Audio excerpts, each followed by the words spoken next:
Hi, welcome back to Indigo Smokes Tarot and Astrology. I am Alexis. For the purpose of this channel, I'm do go by Indigo. This is my first official astrology video, so I'm kind of excited. Since the beginning of the year, I've been doing more studying of astrology. I'm a lifelong astrology enthusiast, but I'm starting to take it more seriously, and I wanted to deepen my knowledge, and so I've kind of been studying astrology. I've been taking a course for the past 3 months, give or take. So I'm feeling a little bit more confident in my terminology and in my understanding. I feel like I filled in the holes and the gaps in my knowledge, and I feel ready to at least start sharing on the things that I'm super comfortable with sharing. So this is a reading about the natal placement, moon in Pisces. I'm starting off, like I said, with the aspects of the signs, the aspects, and all of that I'm comfortable with explaining. Okay, so just in case there's someone new that's stumbling across this channel, stumbling across this video, astrology is basically the skill or the art of interpreting the stars, okay, and what those stars and constellations mean for us on a personal level, and what it means for our life and our soul. It's basically like a guide map to you as a person. It talks about astrology can show you your weaknesses, your strengths, your potential, what's holding you back, the karma that you brought in with you from a past life, your sole purpose in this lifetime. Okay, there's so many different ways and valleys, and there's so much depth to astrology, and yeah, that's kind of like what I want to expound on. So I'm going to talk about the placement moon in Pisces. I'll explain what the moon is. I'll explain the energy of Pisces, how these two energies interact together, and how these characteristics and energies and qualities show up in an individual. Okay, I do know that you have a full chart. You have multiple planets and multiple signs with multiple aspects. So never take a placement alone. Okay, you always want to take your placement in conjunction with everything else that is in your chart. But as far as the moon being in Pisces, that's what I will expound on. And just do know that certain aspects, certain things in your chart can minimize or maximize these qualities if you have a moon in Pisces. Okay, so just take what resonates and what leaves the rest, because ultimately it's not going to resonate with everybody, because everybody has a completely different chart. Okay, so astrology, interpreting the stars, and also how those stars reflect energetically in our life, in our soul, in our life purpose, and all of that jazz. The sun, for example, it rules over the ego, our identity. And the moon sign, which is what I'm going to talk about in this particular video, it talks about who you are instinctively, internally, who you are at your core, who you are on a soul level. The moon talks about your mother or your nurturing parent that you grew up with, how you perceive them, how you experience them, your relationship with them, and in a lot of instances how they treated you and nurtured you, and the psychic and emotional residue that left on you that still impacts you to this day, and will continue to impact you most likely throughout the rest of your life, because your moon sign does not change. For the most part, there are some certain things that can make it temporarily change in astrology, but I'm not going to go there because that's confusing for anybody that's new to astrology, so I won't even go there. But the moon sign is, like I said, who you are at your soul, what you need emotionally, what do you need to feel nourished and cared for and loved and fulfilled. It's who you are instinctively that maybe you feel a little bit protective over. Your moon sign is not something that people see upon meeting you, it's something that people know once they get to know you on a personal, intimate level. That's when it comes out. So family, close friends, lovers experience your moon side, so your moon sign. So that's why sometimes people will identify with their moon a little bit more than their sun sign, because your moon sign is who you always see your moon qualities for the most part, unless you have some things going on in your chart that indicate otherwise. For me, for example, when I was younger, I never resonated with my sun sign. I always resonated with Pisces, and even before I got into astrology, I was like, I don't feel like I don't feel like an Aries. Like I don't feel like that. I feel like a Pisces, and that's because I have moon in Pisces. So I have a more intimate understanding of this placement, and so I'm talking about it. So I'm rambling. Fuck. I have notes here, and yet I'm still rambling. So the moon, our feelings, who we are instinctively, our soul, how we perceive our mother, our relationship with our mother, how we experienced our mother, what we need to feel complete and whole on a soul level. And possibly it can be our shadow side as well, because you know the moon, it talks about illusions, it talks about things not being seen clearly, so it can go into like the more negative traits, our shadow side, the things that we hide, the aspect of ourselves that we don't publicly just give out to anybody. That's the moon. Okay. What else am I forgetting? No, I feel like that's pretty much it. It's how we feel accepted and loved by others. How do we feel happy? You know, do we prefer being alone? Do we need a relationship, you know, to feel whole and complete? All of that. That's what the moon talks about. So, going back to... No, I kind of did that already. Okay, so now focusing on Pisces. Pisces energy. So, Pisces energy is ruled by Neptune and the 12th house. Okay. So, yeah, Neptune is an energy that is kind of illusory. Okay, it's very hard to put Neptune into words because words are kind of mercurial. It's ruled by Mercury, things that make sense in the conscious mind. Neptune is like the exact opposite of your conscious mind, what you use on a day-to-day basis. Okay, the Neptune is other realms. It's your subconscious, your unconscious. It's illusions, it's glamour, it's smoke and mirrors. It's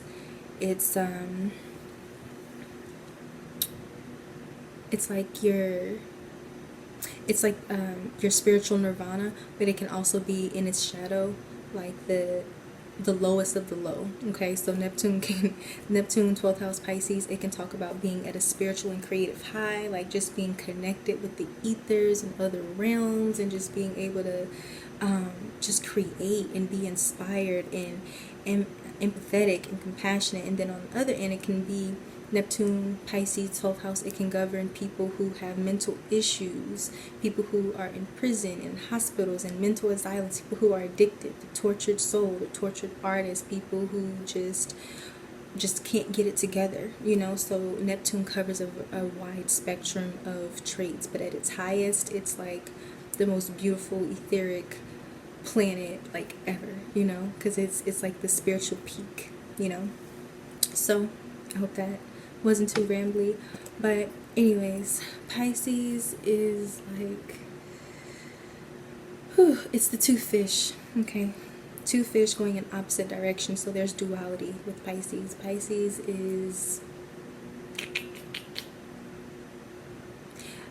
is probably the most vulnerable water sign. It's Pisces, Cancer, Scorpio. Scorpio has a stinger. Cancer has a hard shell to protect its soft insides. But Pisces is a fish. It's just vulnerable. Okay? Vulnerable. Comes off a little ditzy, spacey, not all there.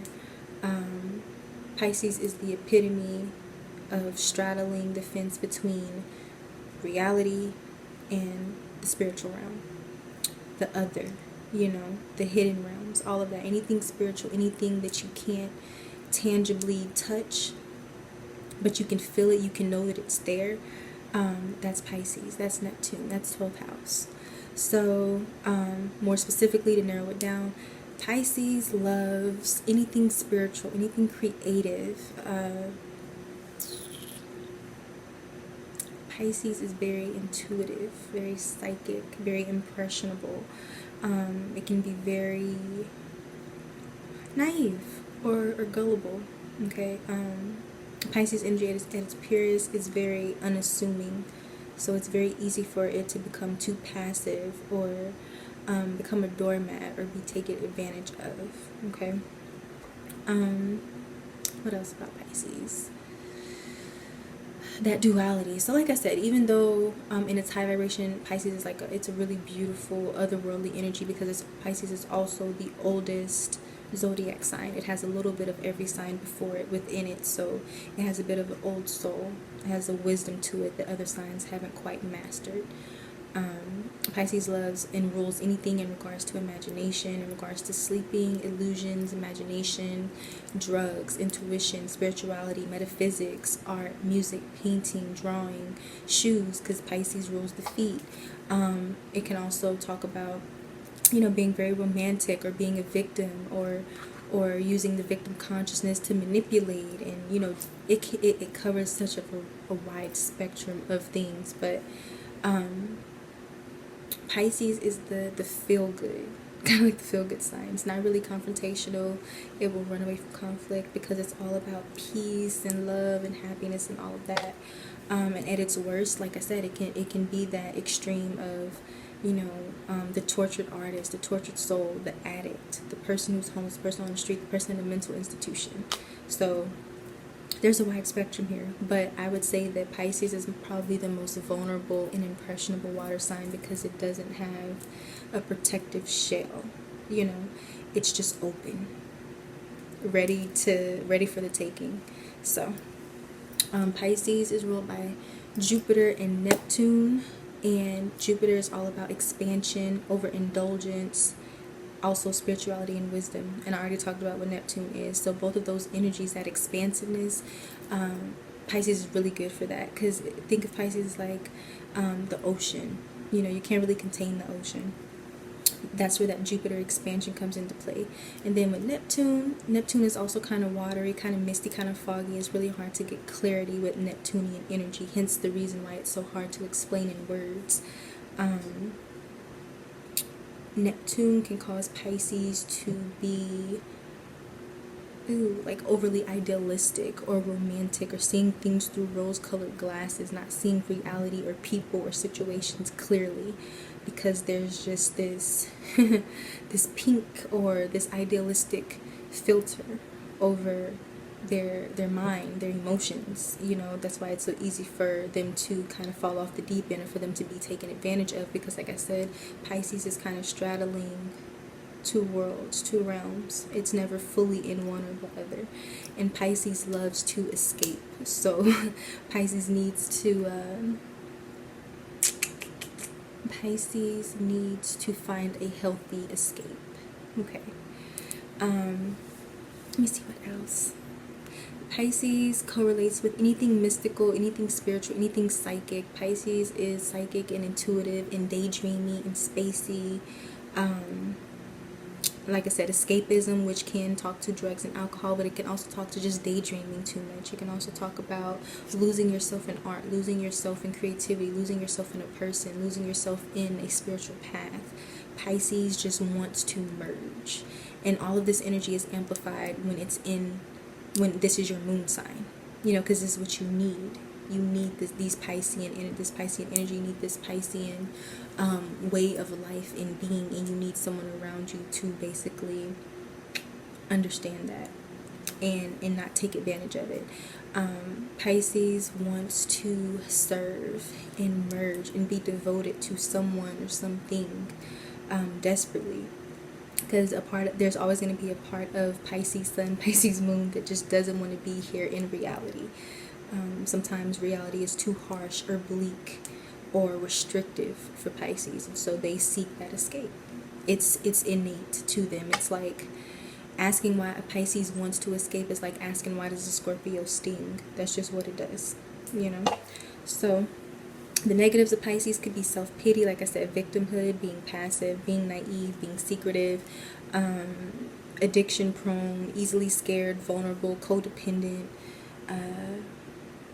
not grounded in reality, and not fully tapping into their spirituality or their creativity to use their energy for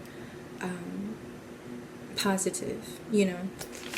Pisces has to be really aware of its surroundings and of the people that are around it, because it's a psychic sponge. Pisces sun, Pisces moon, can psychically absorb all of the negative vibes without even trying to. Hence why the emotional life of a Pisces, or especially a moon in Pisces, is so tumultuous, because like I said, they don't have that protective barrier around them. They're just open. So they absorb whatever is near them, so they can absorb the habits, good or bad, from their friends, their lovers. That's why it's so crucial for Pisces to protect their energy. A lot of Pisces moons are introverts, needing to have solitude to recharge, refresh, to be able to think and feel clearly. That's something that is so crucial for moon in Pisces, because it's so easy to get emotionally and psychically and spiritually overwhelmed by other people, even if those people aren't trying to. It happens. It impacts the Pisces person on a very tangible level. Okay. What else am I missing? I feel like I'm getting lost and redundant, so let me go to my notes so that I'm not repeating things. Moon in Pisces, Piscean energy is always going to be very good at anything creative. Okay, this can be music, this can be poetry, this can be dance, this can be acting, because like I said, Pisces wants to merge and lose itself in something. It's just a matter of making sure that what Pisces is losing itself in is actually good for it, let me see. Very sensitive, very easy to hurt. A Pisces moon feelings, their feelings. It's so easy. Like you can hurt a Pisces moon feelings without even being aware of it. Pisces water signs, they feel every single thing. If you could bottle up the ocean inside of a person, you would either get a Pisces or a Cancer. It may be a little bit more of the Pisces, just because, like I said, that's the last sign. So it's technically the most mature water sign, because it's experienced everything already. And it has the vastness and the uncontainability of the ocean. Okay, Pisces doesn't like restrictions. It's very easy for, like I said, for Pisces to lose itself in emotion, lose itself in people, lose itself in spirituality and creativity and addictions. It's very easy. What else? Most moon and Pisces are very sweet, very soft-hearted, very giving and generous, understanding, loving, romantic, very, very idealistic, a very active imagination. Like, I feel like people who have dominant Neptune or Pisces energy, they can be so content within their own little bubble, because Pisces is always living in its own world. Okay, and if that Pisces energy can ground itself, it can literally create its own world in the material world. But the Pisces energy can be so content with being within itself that it never blossoms. So that's something to be aware of with this placement. It's typically a very open-minded, understanding individual, possibly to a fault. Like I said, easily overloaded, easily overwhelmed by other people, places, things, situations, energies, because it's so generous and it just wants to help. So it can easily become the victim or the martyr, very self-sacrificing. Like, it's so easy to get caught up in that karmic cycle that the Pisces can easily fall into. That's why they have to be careful of who they're around, because if you are around if a moon in Pisces or a Pisces dominant individual is around a lot of negative, lower vibrational people and energies, not only can that energy kind of pull them down and depress them and overwhelm them, but they can also take on those qualities themselves, because ultimately they can see the people in their circle or the people in their life through rose-colored glasses, and they're not seeing them clearly. So even if that person is like a horrible person, a moon in Pisces or a Pisces dominant individual would be like, no, but they're so sweet to me, they do this, that, and oh, Pisces moon is the type that would make excuses for whoever they love, because they just see the best. They see the best in people. Okay. What else? Pisces moon, it can be dramatic in its worst vibration, but that same dramatic flair is also what can make Pisces very good at being creative, very good at acting, very good at dancing. Okay, it's just a matter of using that drama for something that's not negative. What else? At its worst, Pisces moon could be very passive aggressive, because it doesn't like confrontation. It doesn't. Let me see. The hardest thing for Pisces moon to do is remain grounded. in reality. It's very difficult, and I'm speaking from experience with that one. What else? It's very easy for, like I said, a Pisces moon to fall into depression or melancholy or the blues, you know, especially, like I said, if they don't have a healthy outlet, especially if they don't have the right relationships and people around them, especially if they're not spiritual or creative and they're not expressing that. It can just be a downward spiral, you know. So it's very, very crucial for people who have dominant Pisces, Neptune, 12th house energy, or people who have, you know, this moon in Pisces placement. You have to be in a good environment. You have to be surrounded by good people. And if you can't, you have to have some kind of healthy outlet that keeps you balanced. You know, a lot of moon in Pisces or Piscean individuals, they can take on a lot of introvert or sensitive traits. Thus, they need that solitude. They need that time to themselves. Just so they can really tap into themselves, and also so they can clear themselves of other people's energy. Because, like I said, other people's energy, this Pisces being a psychic sponge, absorbs that, and then it can't tell the difference between what they feel and then what other people feel. It gets cloudy. So sometimes they have to isolate so that they can tell what's theirs and what's other people's and what they need to clear away. So that's something that Pisces has to do very, very often. Pisces at a soul level is an artist, is creative, is spiritual, okay, is a romantic. Pisces in their lifetime, they're going to be devout to something, because like I said, that want to escape, that want to merge.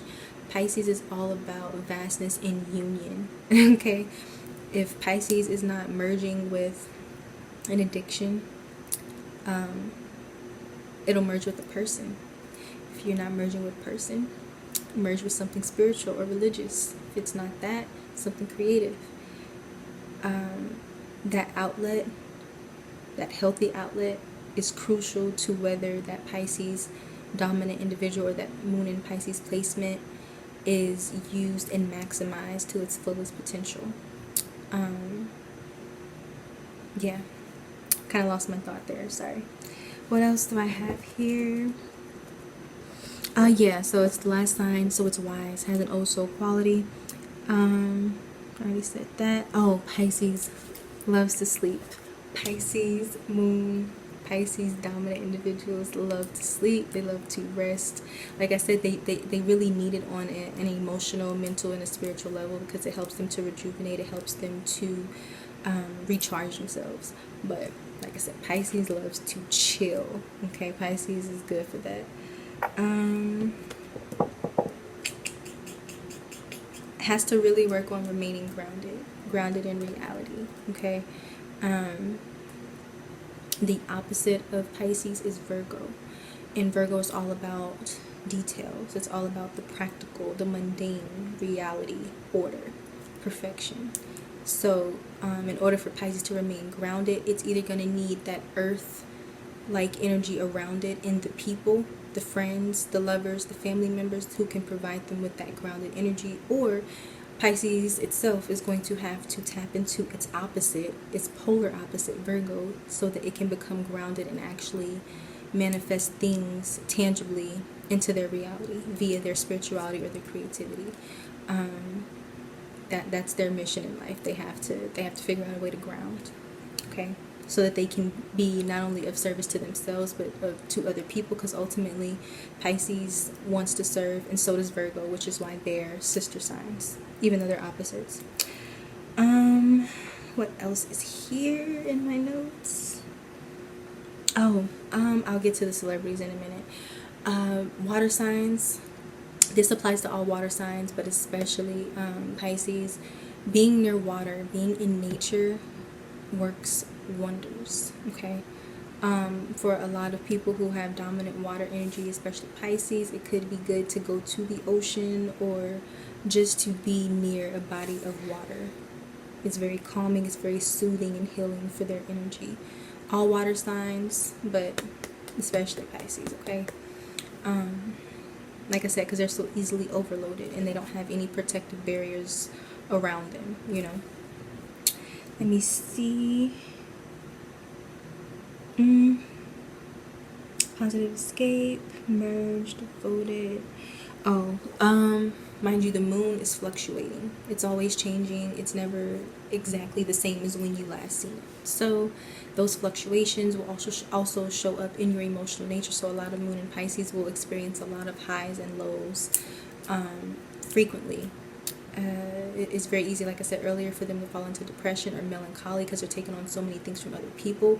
But naturally, that moon and that Pisces, there's nothing stable about Pisces and there's nothing stable about the moon. So when you put them together, you get a lot of instability, and that can show up as like a lot of emotional turmoil or mental turmoil. And so this causes moon and Pisces individuals to always kind of be on a roller coaster, which is why they need that outlet and they need that positive environment so that they can manage those fluctuations a lot better. So yeah, Pisces can literally have crazy mood swings where it's super happy one minute, super sad the next minute. And there's kind of like no in between. What else?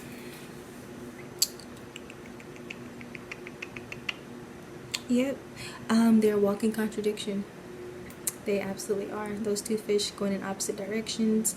That shadow side, that positive side, feeling one way this minute, feeling one way the next minute. It's like, make a fucking decision. So moon and Pisces can definitely be indecisive. Like I said, they're very much governed by their intuition. They're very much governed by their emotions. And so it can make it very hard for them to not fully function, but also to make the necessary decisions that they need to make, because their feelings are constantly changing, and because they make their decisions based on their feelings and their emotions and their intuition, and those things are constantly fluctuating. It's like they don't really know how to just make a decision and stick to it, or like they have to really try, or there has to be other things in that person's chart to kind of balance it out, or they have to be around the right people to help them to stay focused, yeah, because Pisces is also a mutable sign. Mutable signs are all about versatility and just going with the flow. So sometimes, that can kind of work against Pisces energy. What else do I have here? Okay, so I already got all of my notes out. Celebrities who have this placement, we have Michael Jackson, I believe, Prince, Audrey Hepburn, Robert De Niro, Frank Sinatra. Who else? Martin Luther King Jr. I was surprised about that one. I think Kim Kardashian, and I want to say Kanye West. I believe those two both have moon and Pisces. So once again, these people are very very spacey and emotional and dreamy, and they're off in their own world most of the time. They love to daydream. They do love people, they do love to socialize, but they always need that time to themselves. Like I said, unless you have other dominant energies in your chart that make you naturally more extrovert, like you have a lot of fire energy, then it could vary a little bit. But ultimately, as giving and as generous as they are, they always need that time to be a recluse. And as far as my personal experience with this, it's like, oof. I was a very sensitive child, most likely due to moon and Pisces. I was around so much fire energy shit that my little moon and Pisces self got stepped on a lot as a child. It was crazy.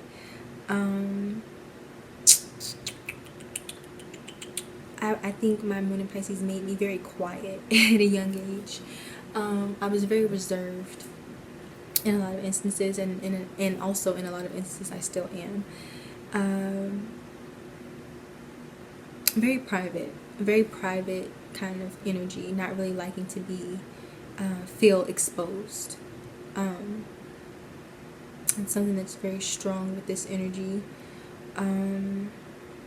What else did I experience? So in Pisces, my dreams. I've always had crazy dreams. I've always had intuitive, borderline prophetic dreams. Like I've had a lot of instances where I get deja vu. Even my daydreams sometimes turn into visions. I've always dreamed things and then they'll happen days or weeks later. When I was younger, I didn't really know what to think of it. I grew up in a very Christian household, so I don't remember if I thought it was like bad, but it used to scare me, but now I kind of just go with it. So yeah, Pisces, very psychic, very intuitive, very sensitive, love to daydream, love to dream, and can over romanticize anything and anyone if it loves it enough. What else? It's a very compassionate sign. Very idealistic, maybe too idealistic. Very generous, almost to a fault. Very self-sacrificing. Sometimes not even intentionally. Very spacey, like I said. Pisces is always in their own world. What else? I feel like I'm forgetting something. Your relationship with your mother. So, growing up, someone who has a moon in Pisces, this can play out a few different ways, because it's not only, how you received nurturing from your mother. It's also how you perceived your mother, how you perceived her, how she treated you, how you experienced her, all of that. These are symbols and energies that you're trying to translate into words here. So the interplay of it is kind of endless, but a few things that come to mind with this is like you could have had a mother who was very spiritual, as a moon in Pisces, someone who was very spiritual, and or someone who was very devout or self-sacrificing. Maybe someone who sacrificed themselves or their dreams for the family, for the child. Like I said, or maybe somebody who was just super spiritual. Also on the lower vibrational aspect, it could have been a mother who was maybe addicted to drugs, or someone who just wasn't really there. Maybe someone, or maybe you could have had like a mother or a nurturing figure that was kind of physically there, but mentally, emotionally, spiritually, they were off somewhere else. So kind of like you could be in a room with someone and you're physically there with them, but you feel like they're not there. That can be kind of the experience with this placement. The mother could have been someone who had mental issues, could have been someone who was addicted to drugs, could have been someone who was super spiritual, could have been somebody who just wasn't the most reliable, or like I said, someone who was just very self-sacrificing. Another way is that this could have been a placement where the moon in Pisces individual had to mother and nurture their own parent at a young age, and so now that kind of emotional and psychic residue still is with them, and so you can basically take that energy with you into adulthood and overly cater to and nurture other people to your own detriment. So definitely with moon in Pisces, you could have had a mother who you had to be a mother towards, even as a child, just because, like I said, that moon in Pisces is like somewhere else for whatever reason, whether it's due to spirituality, drugs, circumstances, somehow, some way, maybe the moon in Pisces mother was there but not there, or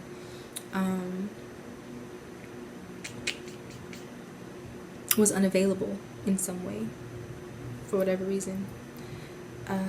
What else? But on the flip side, this is a placement where you have a very strong connection and a very deep and strong love for your mother, in a higher vibration, with this being how the mother treated the child.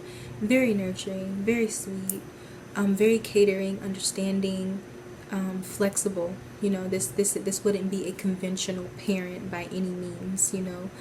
Super supportive, super loving, super understanding. Maybe even having a psychic connection between the mother and the child, or the child and the nurturing parent. Like a psychic connection there. Just an understanding that didn't really need to be verbalized. Both from the mother to the child and from the child to the mother. It was just an understanding that was there. Pisces, you don't have to verbalize things with a Pisces necessarily. They can just feel it, So, for example, like in the instance of a child being the one to mother and nurture the parent, the mother, this would be like, it wasn't official, but the moon in Pisces child just sensed that the mother needed a hug, or the mother needed, a pep talk, or anything like that. Just Pisces picks up on it, and they just act on it, and they just do it, and they just are whatever they need to be for whoever they love, especially the mother, because that's where it all starts. What else? Okay, I'm starting to feel like this is forced, so I'm gonna probably gonna end it here. If I can't come up with anything else, then I'll just do a part 2 if I, you know, have some more ideas. But I feel like that pretty much covers it. Yeah, I named the celebrities who had it, the main characteristics, the upsides, the downsides, what Pisces needs to stay balanced. I covered that. Yes, Pisces can be a spiritual and a creative genius, but they have to remain grounded. So crucial. Otherwise, they just swim off, or they float off to another realm and have no interest in reality. So, yes, I think that is it. I hope that this made sense. If you have a moon in Pisces, I hope that you were able to resonate with this. If I have any more ideas, I will do a part 2 to the moon in Pisces. But until then, I've enjoyed this video. I hope you've enjoyed it too. I will most likely be doing more astrology videos talking about placements that I'm already familiar with between myself, my research, and just the people who I'm around and whose charts I've looked at. I'm just starting there. So thank you for watching, and I will see you in the next video.